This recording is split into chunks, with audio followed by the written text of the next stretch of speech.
what we're currently seeing is central banks somehow starting to panic. Markets clearly facing all of a sudden this new era of higher interest rates. Therefore, we have this big stock market correction. And I think rightly so, with central banks now tightening monetary policy, somehow panicking, the likelihood of a recession in the US, but also in the Eurozone towards the end of the year has clearly increased. Carsten, just in your previous question, it's good morning, good dag, hey, hälsan. You can say there's a whole host of Swedish ways of saying hello.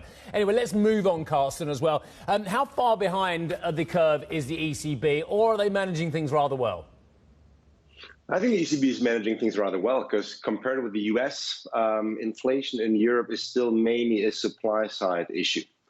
So there is still very little the ECB's higher interest rates could do to bring down commodity prices or change supply chain disruptions or end the war in Ukraine.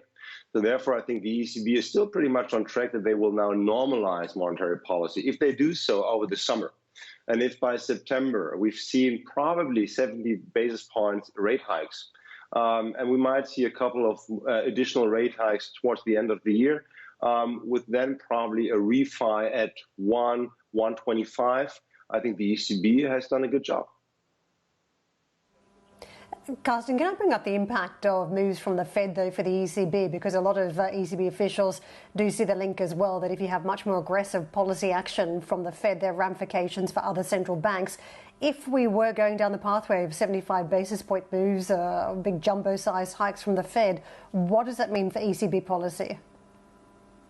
Well, it clearly means that we could see a stronger dollar and therefore a weaker euro, which had already been a concern for several ECB officials. I just think if we were really to move towards parity, I think a weaker euro, even if this is not a target for the ECB, it adds to inflationary pressure and therefore is a concern. So what this could mean is that at least the hawks at the ECB would push for even more rate hikes than they've currently penciled in, just to offset the inflationary impact from a weaker euro. Can I bring up what we're seeing too on markets? Because money markets have moved very aggressively on some of these bonds. I was just looking at Italy this morning. It's quite extraordinary how far we have rallied and now above the 4% mark at this stage. What sort of pressure does that put on these countries across the periphery at this stage where they're still trying to hold on to growth but already seeing much tighter credit conditions? Well, it's obviously, we know this from 2010, 12. This always brings back memories of the euro crisis. It clearly puts enormous pressure on public finances. But I think we should not forget that high inflation is also helping governments, is also helping public finances because the debt to GDP ratios could actually even drop. Don't forget that revenues, that there might be windfall revenues for governments as inflation is going up, because the VAT revenues should increase. So I'm currently, even though we have this enormous boost in yields, I think in the short run we should not be concerned about sustainability of public finances in Southern European economies.